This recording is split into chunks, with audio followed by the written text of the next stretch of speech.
Nós estamos continuando o livro de Efésios, então nem na metade ainda, mas é um livro muito bonito. É um resumo da teologia do Evangelho, né? É Paulo na prisão, quando ele está percebendo que ele tem que deixar um legado para todas as igrejas, para que as igrejas assimilem bem fortemente o que é o Evangelho, o que é essa boa notícia, o que é esse projeto de Deus fantástico para conosco.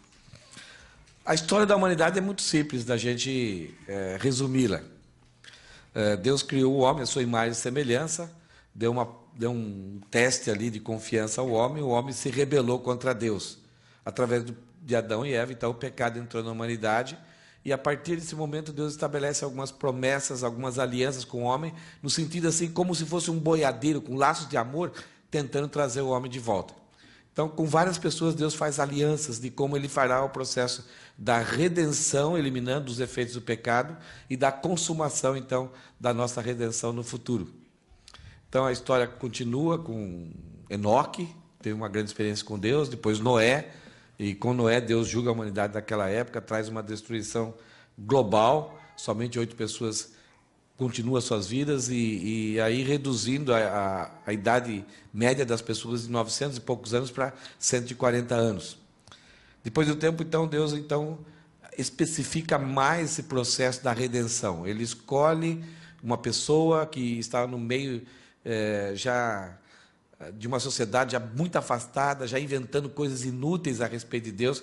Cada vez mais, cada ano que se passava, mais a degradação humana, mais a falta de conhecimento de Deus, mais as implicações do pecado na vida deles começaram a ser mais fortes.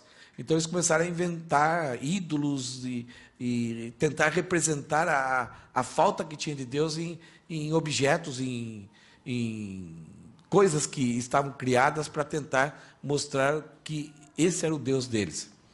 E Abraão estava nesse meio, e Deus o chama, então, fala para ele sair da sua terra, da sua parentela, faz uma aliança com ele, renova essa aliança com Isaac, depois com Jacó, e com Jacó, com os filhos de Jacó, Deus encaminha os seus filhos até o Egito. Lá ele se transforma num povo muito grande, 2,5 milhões de pessoas, ficam 400 anos escravos lá no Egito, e Deus poderosamente depois tira essa nação do Egito, mostrando que Ele é o Deus verdadeiro, destruindo todas as ideias e todas as coisas inúteis que tinham se inventado no Egito, a respeito de como que eram as divindades.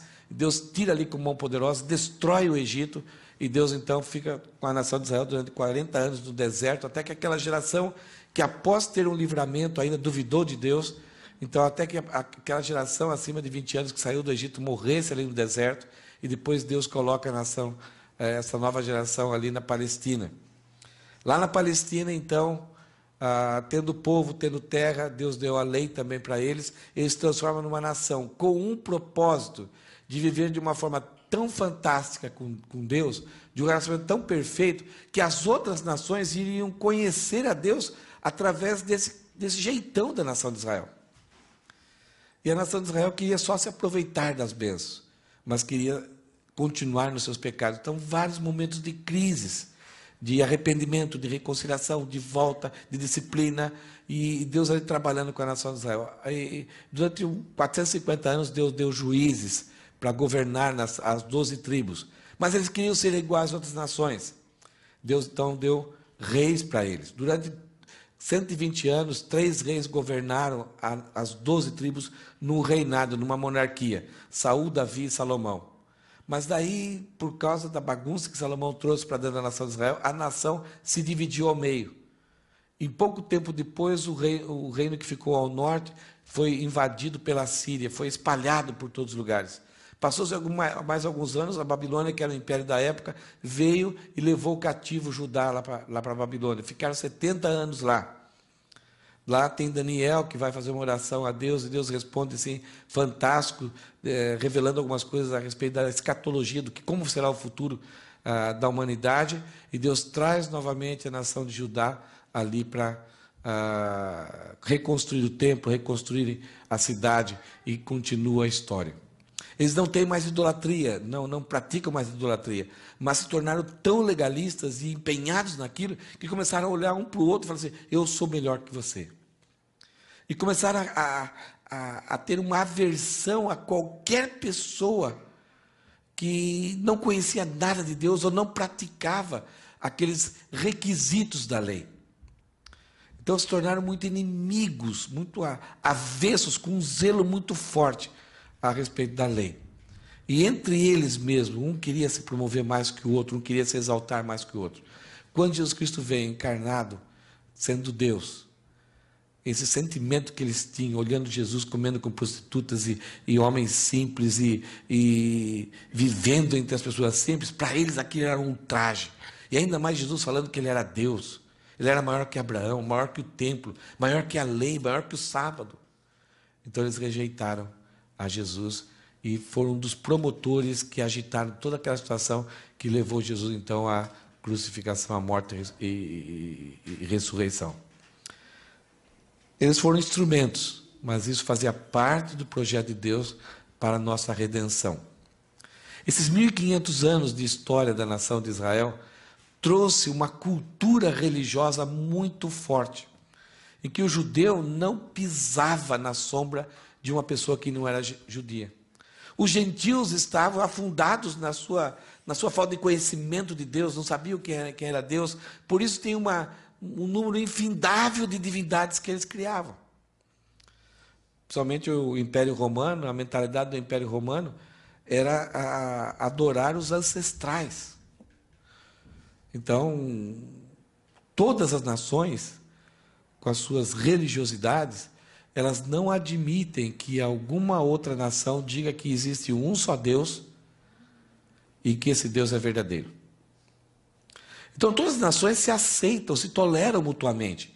E até ficam contentes. Você vai aqui em Nara, você vê lá todo mundo entrando e fazendo os mesmos rituais aí do budismo, tudo. Cada um com as suas religiosidades. E, ai, que bonito, que legal. Agora, vai lá e fala assim, olha, o meu Deus é verdadeiro, ele é o único. Você está sendo ou muito orgulhoso, você está sendo egoísta. Então, se você está dizendo que o seu Deus é o único Deus e só existe um Deus e o seu é verdadeiro, então automaticamente você está falando que o meu é falso. Os meus são falsos. Então, os gentios entre si, eles se toleram nas suas religiosidades por causa desse pluralismo. Agora, o judeu, ele tem a revelação de Deus. E Deus falou assim, para o judeu, há um só Deus. Não darás o culto a outros deuses. Então, tanto o judeu tinha uma aversão pelos gentios, como os gentios não aceitavam essa soberba do judeu, dizendo que eles receberam a revelação de Deus e que existe só um Deus e o Deus que eles servem. Ao longo da história, na experiência da nação de Israel, várias nações, vários reis tentaram trazer para a nação de Israel um sofrimento, uma tentativa de destruição, para provar que o Deus da nação de Israel não era verdadeiro. Há vários momentos registrados na Bíblia que houve essa tentativa. E muitas dessas nações sofreram gravemente. Um dos reis, um dos maiores reis da história da humanidade, Nabucodonosor, ele construiu uma estátua maior que o Cristo Redentor. E quando a bandinha tocava, todo mundo tinha que se adorar, prestar culto a essa estátua. E Daniel não fez isso. Por isso foi jogado na cova dos leões. E como punição, Deus deu uma doideira em Nabucodonosor. E ele começou a pastar como um animal. Aí, quando ele recupera a sua senilidade, ele escreve, não existe outro Deus a não ser o Deus de Daniel. Por que eu estou falando isso? Porque Paulo entra agora num aspecto em que Jesus Cristo, ele veio através de judeus, ele veio, pregou só naquele limite de terra ali de Israel, ele veio para o que era seus, ele veio na linguagem da nação de Israel, mas ele também é para os gentios. E muitos desses judeus que estão rejeitando Jesus, estão rejeitando porque Jesus se estendeu também aos gentios. E o próprio Paulo foi comissionado por Deus para pregar a nós que não somos judeus. E os gentios estavam falando, como assim? Como que agora Deus vai nos aceitar? Como isso é possível? Como que é possível um Deus que é tão exigente com os judeus, agora abriu as portas para a entrada? E Paulo vai falar isso. Na semana passada, Paulo falou bem claramente que nós, gentios, estávamos alienados de tudo aquilo que é da nação de Israel. Não sabíamos nada das promessas, da lei, de como cultuar a Deus, não conhecíamos as alianças. Nós estávamos sem Deus e sem esperança, inventando coisas bobas, inúteis, a respeito do que vem depois da morte. Então, cada pessoa mais criativa inventou uma ideia, e as pessoas inteligentes acreditam nessas ideias, sem lógica alguma. E essas ideias se propagam de geração em geração, e uma pessoa acrescenta um detalhe, daqui a pouco vira uma verdade. Quanto mais repetida, mais verdade é. E agora, Paulo falando, nós gentios estávamos alienados dos judeus, nós estávamos alienados de Deus, sem esperança no mundo. O templo de adoração em Jerusalém tinha vários lugares aonde o gentio não podia ir. Havia placas que diziam o seguinte: se você, gentio, ultrapassar esse limite, você será responsável, você será morto e você será responsável por sua morte. Aquele que o matar não ficará responsável por sua morte. Você é responsável. Então, não seja louco, não ultrapasse. Então havia muros de separação. Havia barreiras. Consequentemente, o judeu, mesmo ele não queria, mas mesmo que ele quisesse, os gentios não permitiam que eles entrassem nos seus templos também. Então havia muita barreira, muita separações. E o próprio Paulo, da mensagem passada, fala que nós, gentios, estávamos alienados de Deus. Mesmo que havia aquele sentimento, aí eu creio em Deus, mas que Deus que você crê?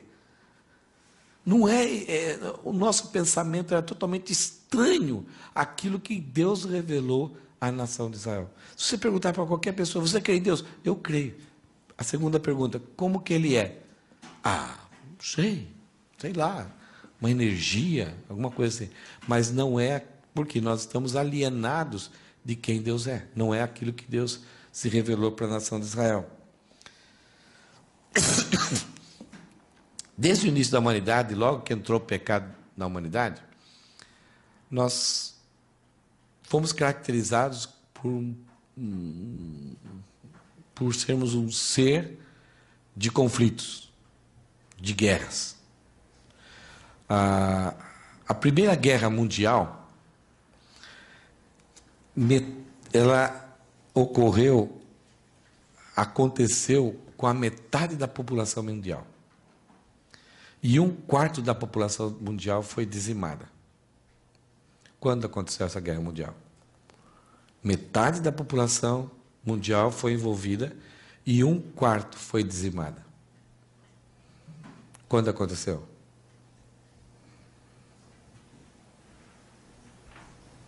Lá perto do Jardim do Éden. Abel e Caim. Tinha Eva, tinha Adão, metade era Caim e Abel. Abel morreu, então 1/4 da população mundial foi dizimada. Desde ali, aquele princípio, a humanidade é caracterizada por guerras, por conflitos. A todo instante nós estamos ouvindo um conflito aqui, uma ameaça ali, e por mais que a sociedade tente colocar alguns critérios, algumas alianças, alguns aspectos assim para não ter um conflito, para ter uma reconciliação, para pessoas não serem prejudicadas, mortas, o país não serem destruídos, mas é muito difícil chegar a uma reconciliação total. Esse é o que acontece na trajetória humana.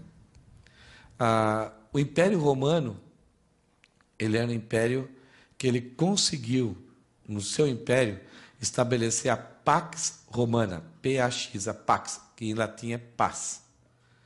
Mas essa pax romana era estabelecida pela violência com que e a crueldade com que os exércitos romanos usavam de força para com os outros países.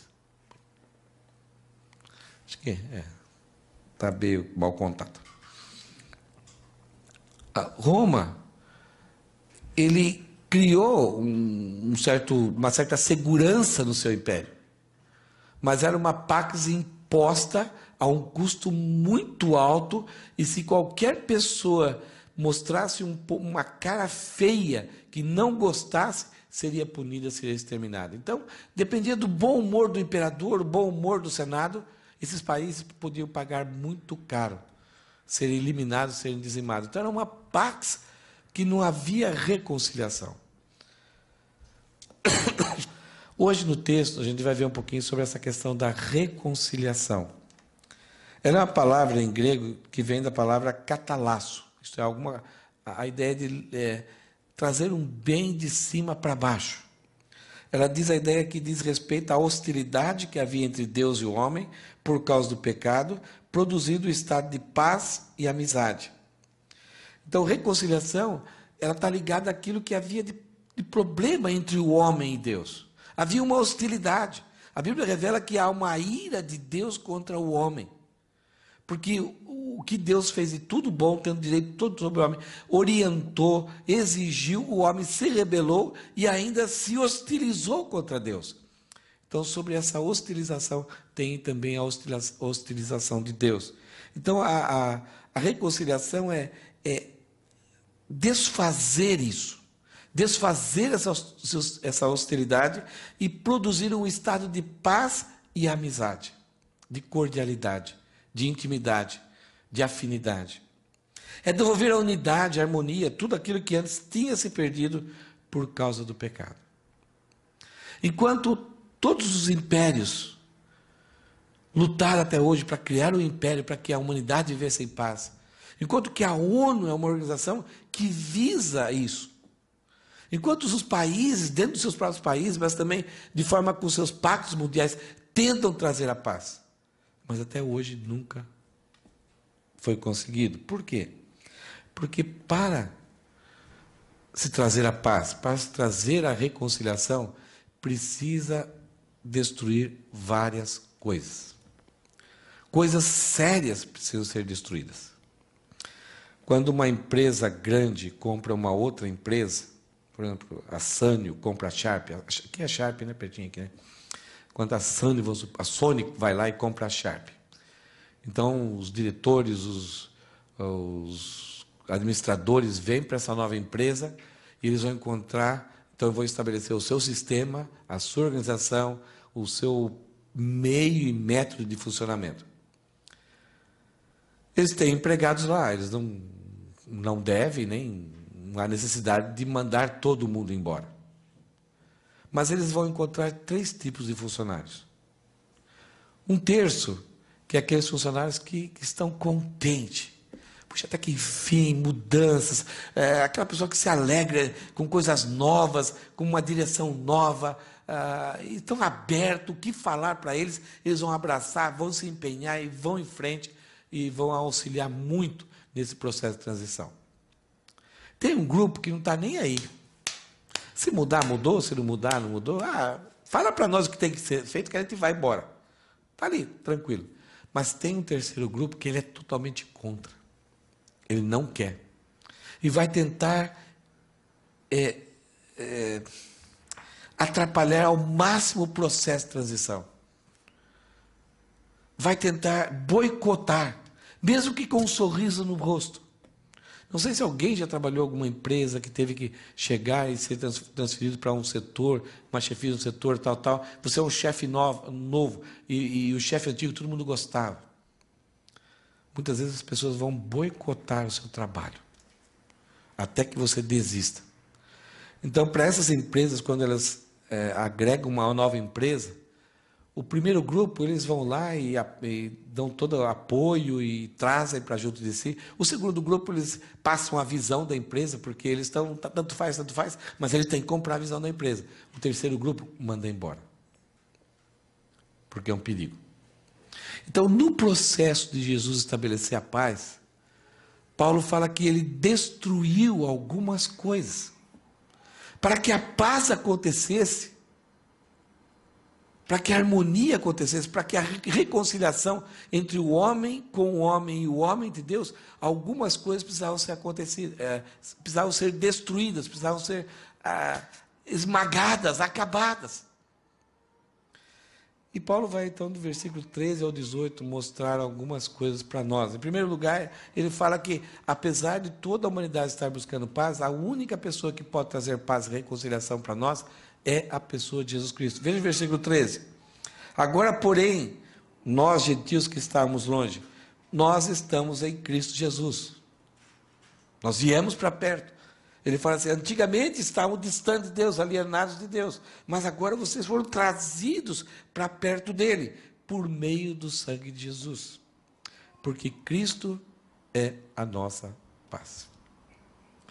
Nós estávamos inúteis, inadequados, mortos em delitos e pecados, em conflitos, aquilo que nós cantamos, aquieta minha alma, esse desespero total, sem Deus no mundo, sem esperança. E enquanto estavam buscando razão para viver, propósito da existência e o que acontece no futuro, Deus nos trouxe. Nós que estávamos longe, Deus nos trouxe para perto e agora nós estamos em Cristo Jesus. Então, Ele é a nossa paz. Ele que resolve o problema da humanidade. E o que Jesus Cristo fez por primeiro?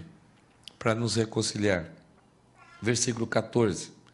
Porque Cristo é a nossa paz. Ele uniu judeus e gentios em um só povo ao derrubar o muro de inimizade que nos separava. Deus não nos transformou em judeus. Os judeus achavam o seguinte, nós somos o povo de Deus. Gentios, vocês querem ser povo de Deus? Vocês querem ficar por perto? Venham, mas tem um limite. Vocês não podem ser totalmente. Vocês têm que se circuncidar, têm que usar algumas roupas, têm que aprender os rituais, têm que aprender algumas cerimônias. Mas você não pode ultrapassar alguns limites. Então era chegar perto, mas não estar em Deus. Era usufruir da sabedoria, era usufruir da orientação, de educação de filhos, de relacionamentos bons na família, mas não estar em Deus. Está perto, está por ali, mas não eram uma só carne, uma só família, um só povo. Portanto, qualquer gentio que queria abraçar aquilo que Deus tinha para oferecer, ele, no máximo que ele conseguiria ser chamado era de um prosélito, alguém que seguia, mas ele nunca iria ser do povo judeu. Seria abençoado. Agora, a Bíblia fala que Cristo acabou com isso, arrebentou o muro. Então não existe mais para Deus uma separação, um nível diferente entre judeus e gentios. Agora Paulo está falando isso para nós. Não existe mais separação, vocês agora estão em Cristo. E o judeu deve estar apavorado, esse Paulo é maluco. Não pode. Então esse texto que Paulo está falando aqui pode estar gerando muitos conflitos também para os judeus. Versículo 15, Jesus destruiu o sistema legal. Ele acabou com o sistema da lei, com seus mandamentos e ordenanças, promovendo a paz ao criar para si, desses dois grupos, uma nova humanidade. Quando a gente olha esse texto aqui, a gente pode pensar, então a lei é algo ruim? Porque se a lei é ruim, ela foi dada por Deus, então Deus é ruim. Deus não é bom. Não, a lei é boa. O propósito da lei é bom. Mas por causa da fraqueza da nossa carne, por causa da imundícia do nosso pecado, o próprio nosso pecado vai usar a lei para o mal. Vai ficar mais incentivado a praticar o mal. Olha como é terrível o pecado. Mas a lei, ela é boa. E o propósito da lei era ajudar o judeu que recebeu em primeiro lugar, mas para que os judeus falassem para os gentios também, que a lei nos conduzia a ter a noção correta do que é aquilo que nós somos diante de Deus. Como professor, a lei nos pegava pela mão e nos levava até o momento que, olha, o pecado gera morte. Você não tem condição de fazer nada que vai pagar a sua dívida com Deus. Esse era o propósito da lei. A lei, com todos os seus rituais, com todas as suas cerimônias, com todo o seu ensinamento, ela ensinava o nosso coração, ela abria os nossos olhos da cegueira que o pecado nos trouxe.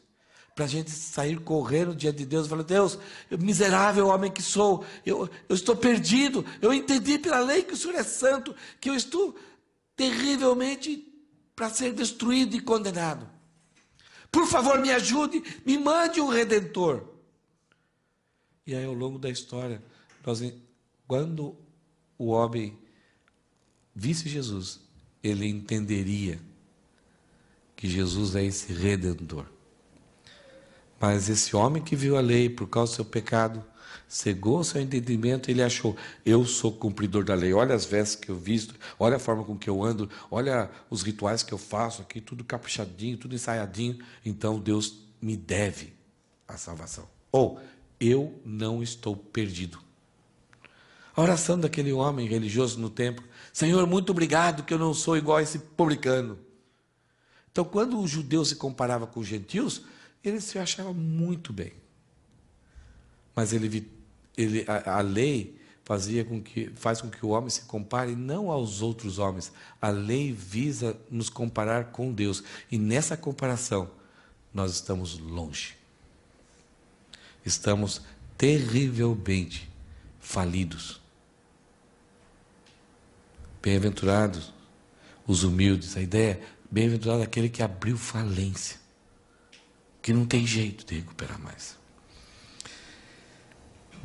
Então o judeu não entendia isso. E Jesus, quando veio, ele veio satisfazer a lei. Ele é o único que cumpriu a lei, os propósitos da lei.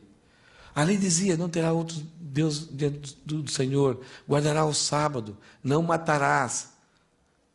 Mas o último mandamento parece que muda da ação para a motivação: não cobiçarás. Se a gente for ver bem, todo o mal do homem se resume nesse pecado. Todos os nossos pecados têm uma dose de cobiça. Todos os nossos pecados são, as nossas ações pecaminosas, elas são alimentadas, elas são motivadas pela nossa cobiça. Eu quero, eu preciso, eu necessito, eu tenho que ser feliz, é para mim. Então, a própria lei mostrava onde está a origem do nosso pecado. Não é somente deixar de fazer algumas coisas ou fazer algumas coisas. O problema está lá dentro, é no coração. Então, quando Jesus Cristo veio, ele não pecou em nada. Tendo a mesma natureza, a mesma forma humana, em nenhum momento ele pecou. E através da sua vida, assumindo a nossa condenação, ele mostrou muito mais fortemente que a lei como é o castigo do nosso pecado. Ele foi humilhado, ele foi surrado, ele carregou a cruz, ele foi pregado na cruz, ele foi sepultado e ressuscitou. A lei, ela ensinava que nós éramos pecadores, que precisávamos ser mortos, a única solução para nós. Mas Jesus Cristo, além de mostrar a gravidade do pecado de forma gráfica, real, visível, ele também mostrou uma solução, que ele foi considerado justo, e por causa disso, Deus o ressuscitou dos mortos. Então, a lei, comparado àquilo que Jesus Cristo é, ela deixa de ter utilidade. Ela é boa para a gente aprender e saber o caráter de Deus, mas ela aponta para Cristo. Então vamos para Cristo, aí a gente entende que agora não precisamos seguir a lei para nos tornarmos justos diante de Deus. O próprio Jesus se tornou redenção para mim. Então por isso que Paulo está falando assim, ele acabou com o sistema da lei, essa forma com que as pessoas achavam que seguindo rituais poderiam satisfazer a ira de Deus. Jesus Cristo falou: a lei veio até mim, eu cumpri ela. E quando ele fala está consumado, ele consumou essa obra da redenção. Então a lei, como mandamento e ordenança, para agradar a Deus, ela não tem mais utilidade. Então é muito triste nós vemos muitas vezes grupos que ficam impondo às pessoas a obrigação de guardar sábados, de tocar chofar na igreja. Primeiro que nós não somos judeus. Então trazendo coisas do judaísmo anterior a Cristo para dentro da igreja. Então estão transformando o sangue de Jesus em groselha. Groselha é alguma coisa estranha para vocês? Eduardo não é, né? Mas talvez para alguns jovens aqui não sabem o que é groselha. Mas transformando aquele sangue precioso, puro da cruz, em algo inútil. E ele fala aqui, né? Ele acabou com o sistema da lei, com seus mandamentos e ordenanças, promovendo a paz ao criar para si, desses dois grupos, uma nova humanidade. A primeira humanidade foi criada com Adão. E por causa de Adão, toda a humanidade foi contaminada. Dentro dessa humanidade saíram os judeus, mas também é a mesma humanidade caída, corrompida, depravada. E agora, por causa, a lei ela nunca conseguiu resolver esse problema. A lei nos ajudava a nos entender que nós precisávamos de redenção. Agora, quando Cristo vem, ele consegue resolver esse problema. E para aquele que crê, que nasce de novo, se transforma, faz parte de uma nova humanidade, de uma nova sociedade. Nós pertencemos à sociedade humana mundial. Nós pertencemos ao Brasil, somos brasileiros. Nós estamos vivendo na sociedade do Japão, mas mesmo assim nós somos terrestres. Nós pertencemos a uma nova sociedade, a uma nova humanidade que foi criado em Cristo Jesus. Nós desfrutamos, aquele que crê em Cristo, desfrutou de um novo nascimento. E agora, não importa se é judeu, se é gentil, nós fazemos parte do corpo de Cristo, do povo de Deus, aqueles que são selados e salvos em Jesus Cristo. Então, Jesus Cristo fez essa reconciliação. Ele destruiu o muro, ele destruiu o sistema legal e ele destruiu toda a inimizade. Versículo 16. Assim ele, os judeus gentios, então ele os reconciliou com Deus em um só corpo por meio de sua morte na cruz, eliminando a inimizade que havia entre eles. Havia muita inimizade de judeus gentios. Sim, muitas. Impossível de alguém reconciliar.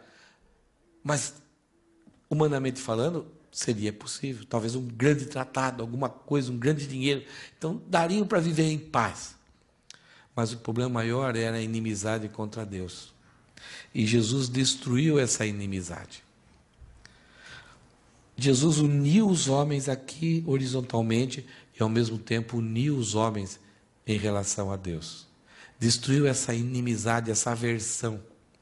No livro de Jeremias, Deus chega para Jeremias e fala o seguinte: Jeremias, pega uma frigideira. Não seria bem uma frigideira, a Bíblia fala de sertã. Seria uma chapa grande. Tipo, aqui no Japão tem alguns restaurantes assim, tem aquelas chapas grandes, assim. Pode ser uma frigideira, mas uma frigideira grande. Eduardo sabe, chapa de... Tepã. Legal. Tepã. E em hebraico é sertã. Então, algumas vezes, se você está lá no restaurante, ela está limpinha por cima, assim, mas quando você vai pegar, o negócio está feio por baixo, né? Então, Deus chega para Jeremias e fala: pega uma sertã, Jeremias. Vai lá para a praça, senta na praça e faz uma maquete de Jerusalém. Então, Jeremias fez a maquete, deixou assim na sua frente, ele sentou e colocou a chapa, aquela chapa de ferro, suja, imunda, oleosa, entre ele e a maquete de Jerusalém. E ficou sentado lá na praça do comércio. Todo mundo sabia que Jeremias era um profeta. Um cara que dizia conhecer a Deus, conhecer a lei. Os caras olhavam para Jeremias e falavam assim: cara, está maluco, está pirado, aconteceu alguma coisa. Ele era jovem, Deus não falou para ele que ele não deveria casar.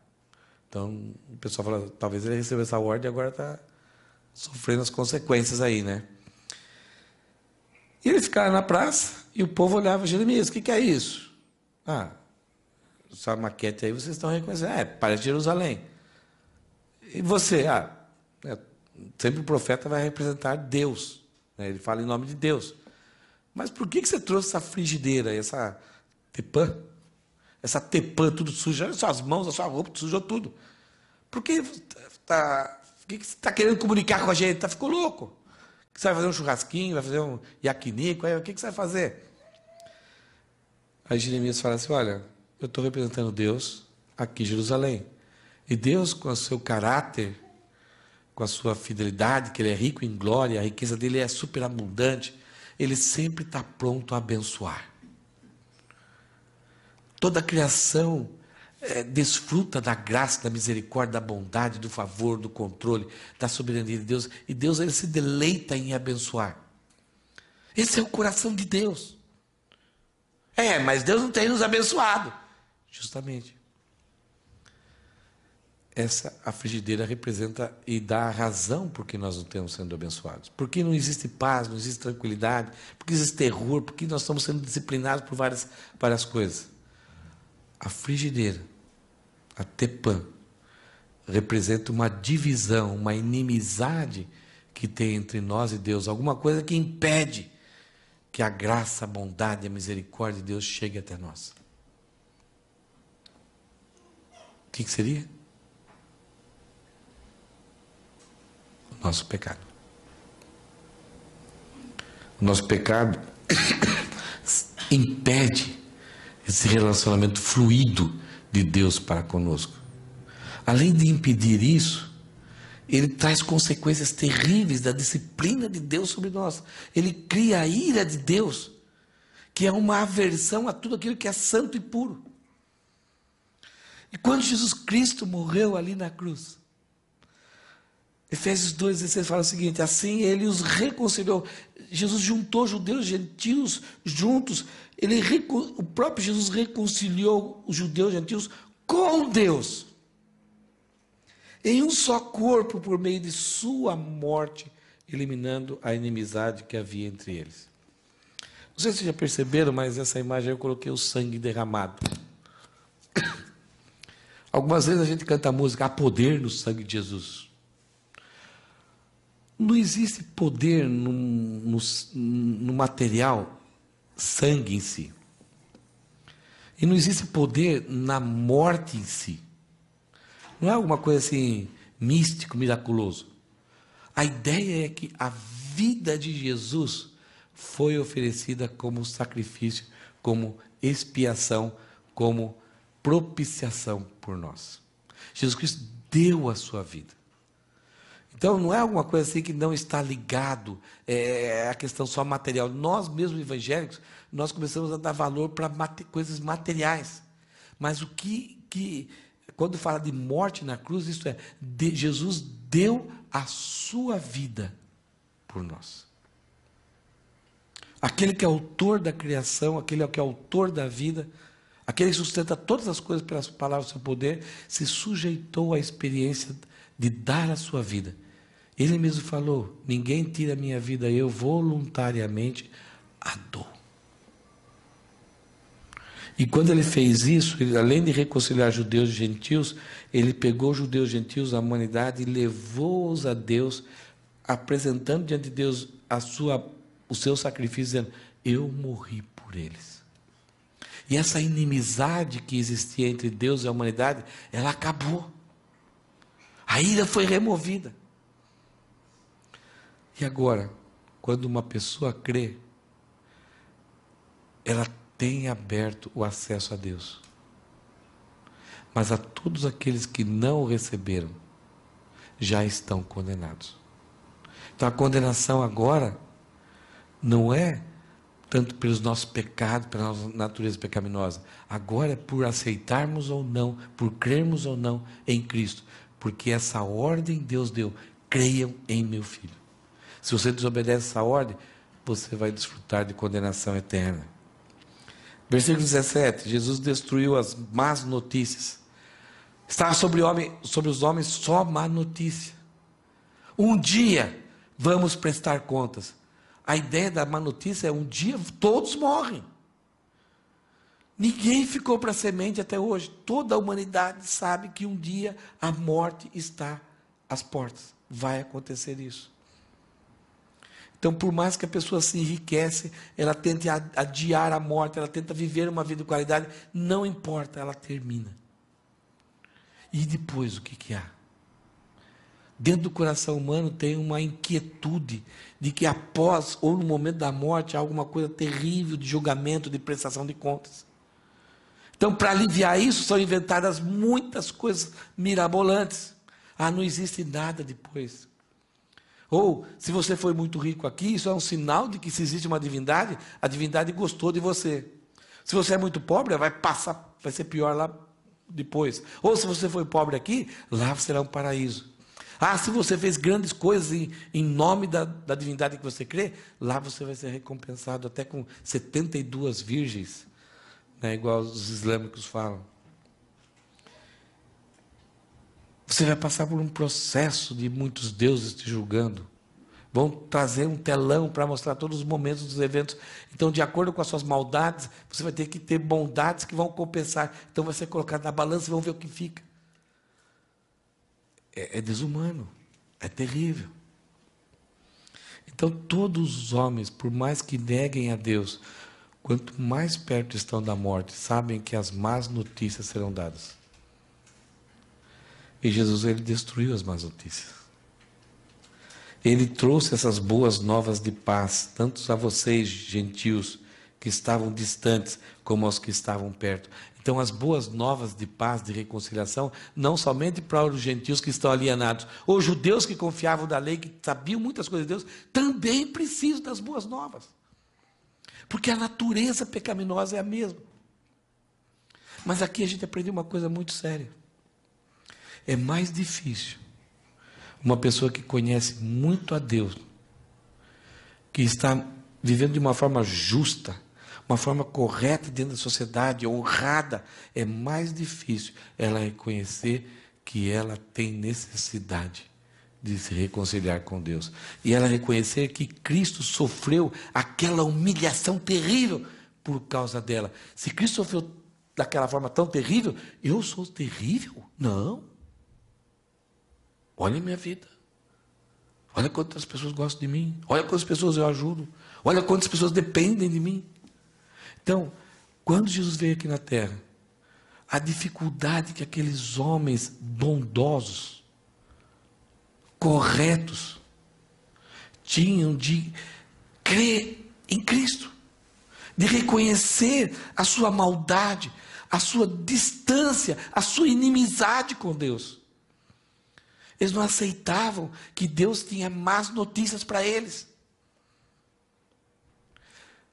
Acho que você já teve alguma experiência de tentar falar para alguém que ela precisa crer em Cristo para não ser condenada eternamente.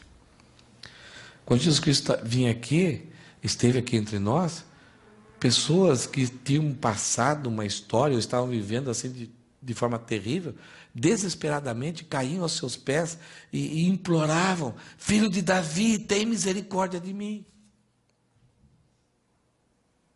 Jesus tinha o maior prazer, então, na hora que essa pessoa desfrutava da reconciliação com Deus e com Cristo, Jesus tinha o maior prazer de ir na casa dessa pessoa e jantar, e com Zaqueu: olha, hoje entrou a salvação nessa casa.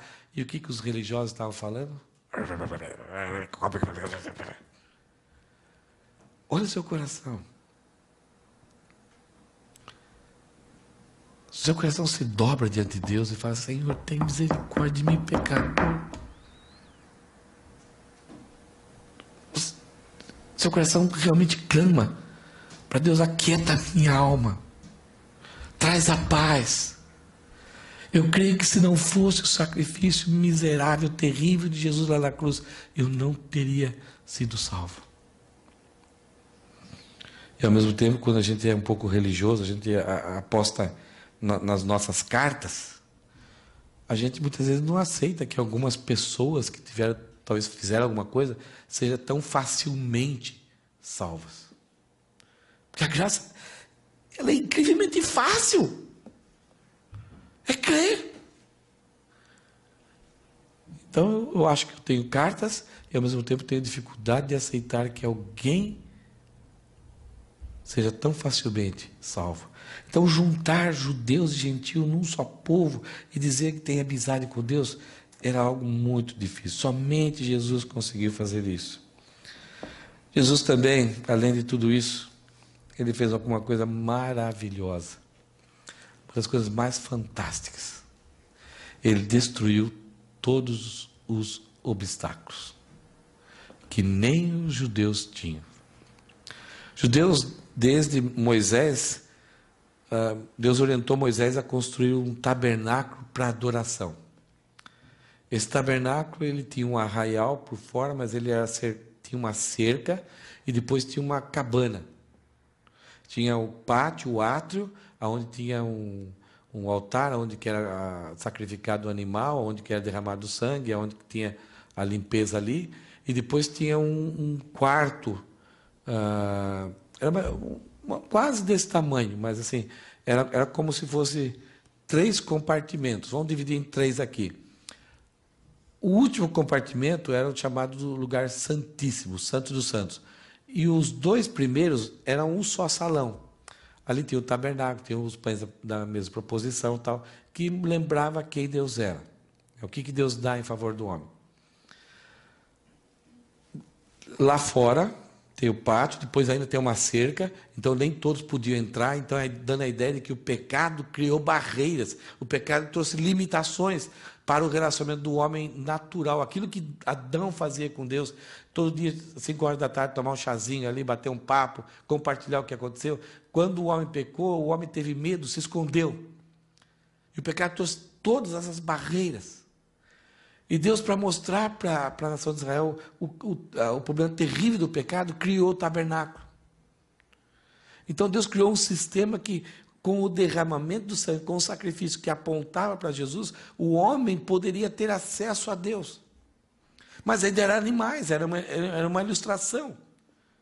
Então se sacrificava o animal, aí entrava no lugar santo, somente os sacerdotes, eles tinham os seus rituais, mas no último compartimento, o lugar santíssimo, estava a Arca da Aliança, com os 3 objetos dentro, o pão, a vara de Arão e o maná, representando a rebeldia do homem. O sumo sacerdote, então, pegava esse sangue, ele caminhava e para dividir, para entrar nesse lugar santíssimo, tinha um véu muito alto, grande, espesso, bonito, lindo.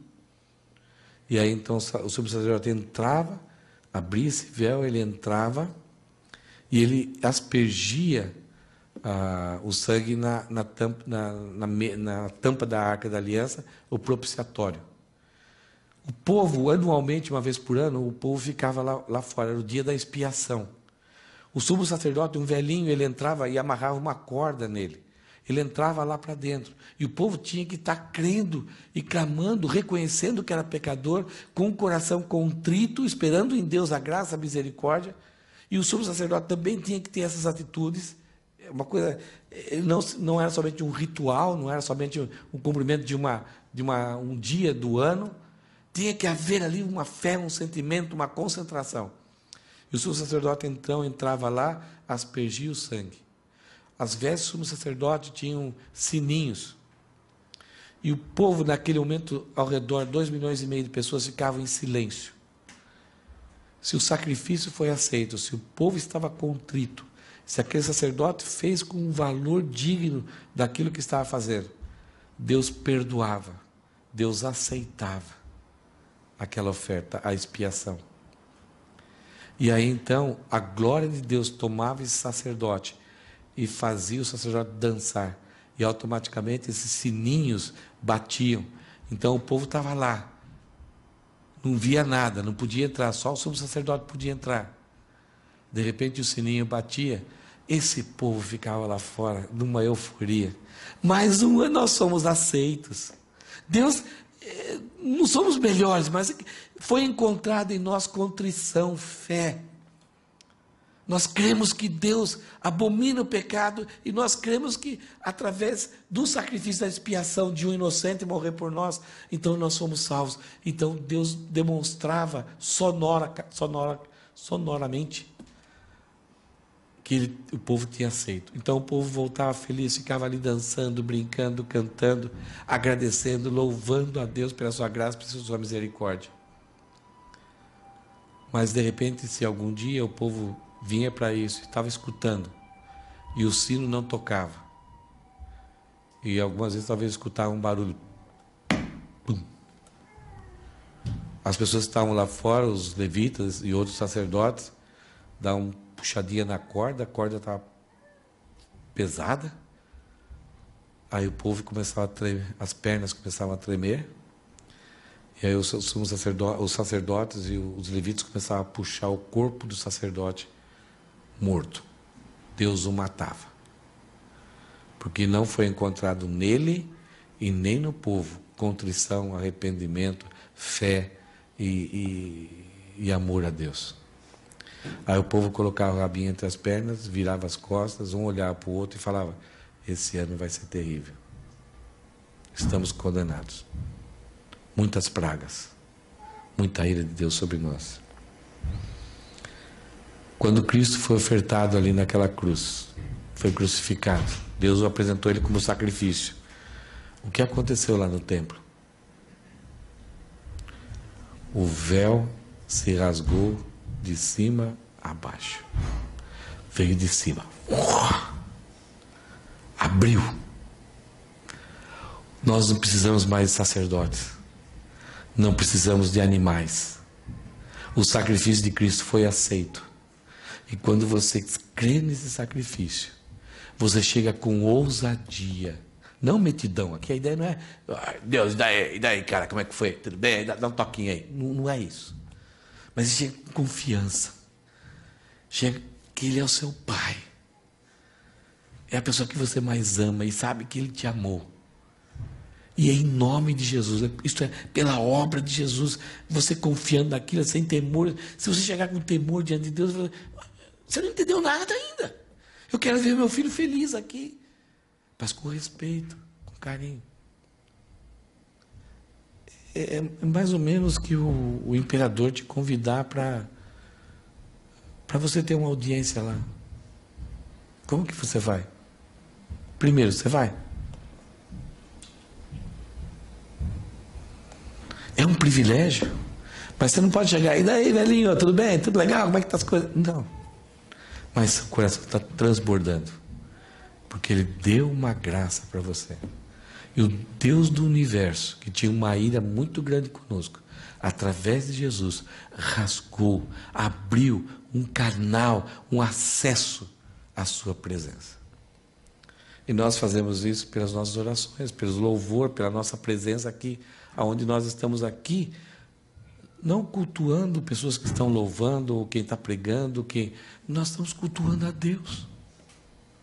O que nós estamos fazendo aqui, estamos diante da presença do Deus grandioso. E fazemos isso com respeito e com ousadia, sem medo.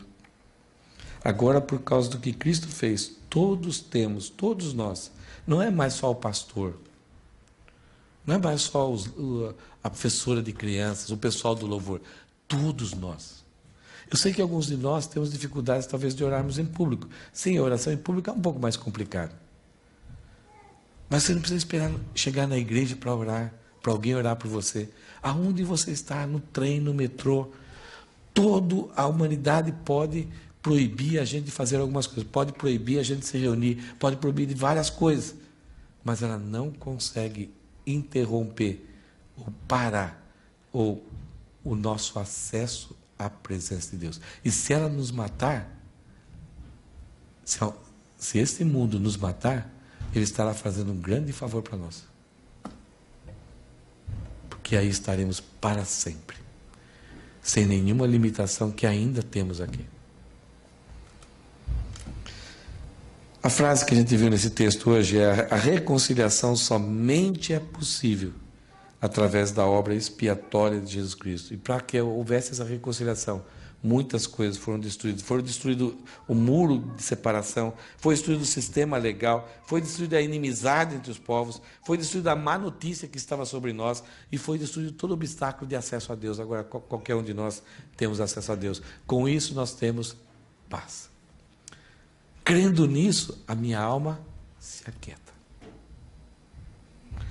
Vou ter sofrimentos? O próprio Jesus disse: tende bom ânimo, no mundo tereis aflições.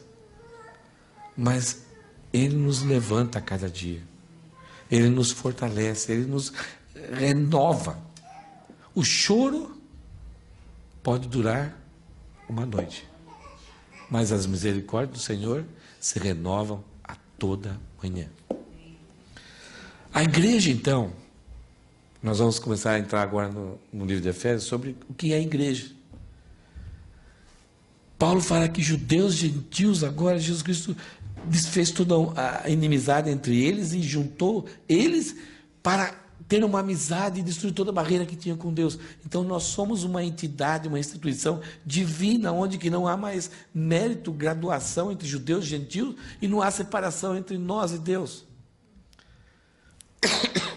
E Deus criou a igreja para, enquanto ela existia aqui na terra, ser a expressão da reconciliação. Para que o mundo entenda o que é reconciliação. O mundo depende de Bolsonaro, o mundo depende da ONU, o mundo depende de Trump, o mundo depende de vários recursos, né? Vários tratados. Mas quem dá a paz? A verdadeira paz, a reconciliação, somente Jesus. Então, para que o mundo entenda isso, eles precisam ter contato com a igreja. A igreja é a expressão disso. Quanta gente diferente, quanta gente com seus ideais, suas motivações, seus recursos diferentes, mas vivendo em harmonia. Dificuldades, diferenças, mas reconciliados, unidos. A igreja é a expressão da reconciliação porque ela mostra a unidade que todos nós temos em Cristo. Nós não somos unidos um com o outro, nós somos unidos em Cristo. Então essa unidade é por causa que estamos em Cristo. É a igreja que desfruta de graça e fé. É a igreja que desfruta de intimidade com Deus, intimidade entre nós. É uma coisa assim assustadora, não sei se você já passou por isso, mas de vez em quando tem alguém que entra em contato com você: posso ir aí passar uns dias no Japão? Pode ir, fica aqui na minha casa. Não sei se em outros lugares já teve experiência com isso. Você nunca conheceu a pessoa, mas só por ela falar que crê em Cristo, você dá a chave da casa, ela entra, ela fica lá, ou você vai na casa da outra. Por quê? Como que isso funciona? Porque estamos em Cristo. A igreja é aquela que dá as boas novas, que tira esse desespero humano do que virá depois. A igreja, apesar de pobre, sem recursos financeiros, mas ela é ousada. Ela não recua. Ela vai em frente, ela continua, ela persevera, porque ela não depende dos fatores que determinam o sucesso que o mundo estabelece. Nós sabemos que Deus é vitorioso e já foi consumada a obra dele. Então, mesmo que em alguns momentos pareça que tá dando certo, melhor mudar o negócio, a gente continua, porque a gente sabe que é a família de Deus. Terminando aqui, João 12:32, olha o que Jesus falou: e quando eu for levantado da terra, ser pendurado no madeiro, lá na cruz, atrairei todos a mim. O que isso quer dizer? Significa que olhar a cruz, quando a gente olha a cruz de Cristo, isso desperta o amor a Cristo nos corações dos homens, de todas as nações. Então, quando o homem olha a cruz, ele vai entender, no seu coração vai ser despertado o amor de Deus por todas as nações. E quando todos amarem a Cristo, então se amarão mutuamente. A paz não se obtém mediante tratados, discussões, ligas e sociedades. Só pode existir em Jesus Cristo. Mas eu gostaria de voltar no segundo ponto aqui. Nós só conseguiríamos o nosso nível de unidade, de reconciliação e de paz, ela não vai ser obtida pela quantidade de festas de aniversário que a gente faz, pelos churrascos que a gente faz, pelos passeios que a gente faz, por comermos em algum restaurante, pela quantidade. Nosso nível de paz, de relacionamento entre nós, não é determinado por isso, mas é determinado pelo amor que cada um de nós temos por Cristo. Se eu amar a Cristo sobre todas as coisas, eu tenho um amor grande por Cristo, e a Bianca também tem esse mesmo amor, é impossível não amar ela. É impossível eu não deixar para jogar fora talvez alguma diferença que eu tenha com ela.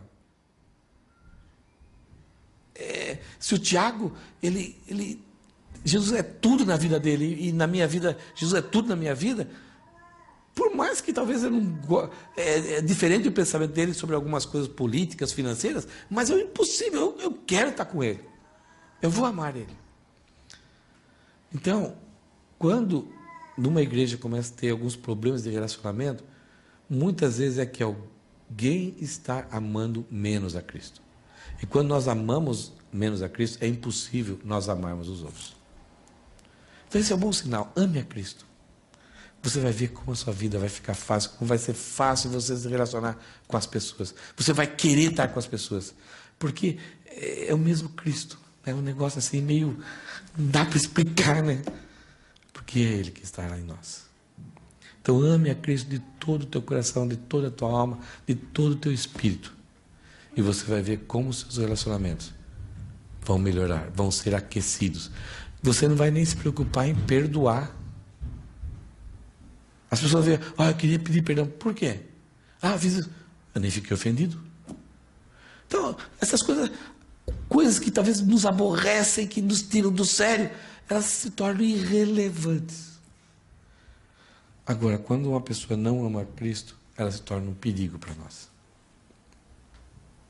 Ela vai querer fazer muito mal. E talvez até gozar da nossa intimidade, para fazer muito prejuízo. Eu gostaria que você olhasse essa imagem agora para a gente finalizar.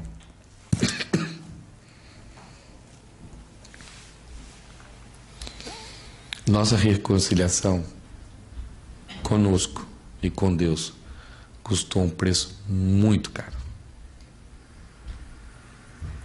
E é interessante que Isaías, ele fala que quando esses pregos foram pregados na mão dele, quando ele foi fixado nessa cruz, quando colocaram essa coroa de espinhos, né, ele se agradou. Como pode uma coisa dessa? Isaías fala que Jesus se agradou. Por quê? Porque ele sabia de você. Ele sabia de mim. Ele sabia que a sua graça, o seu amor, ia nos conquistar. Ia nos transformar. Íamos ser transformados como filhos de Deus e viveremos para sempre com Ele, eternamente. Por isso, que passar por isso foi a sua maior alegria, por causa dos frutos que a graça dele produziu em nós. Com isso, ele conseguiu nos reconciliar. E ninguém pode desfazer isso. Nada. Talvez possa tirar a alegria da reconciliação, mas a nossa reconciliação com Deus, ninguém pode desfazer mais. Você crê nisso? Amém?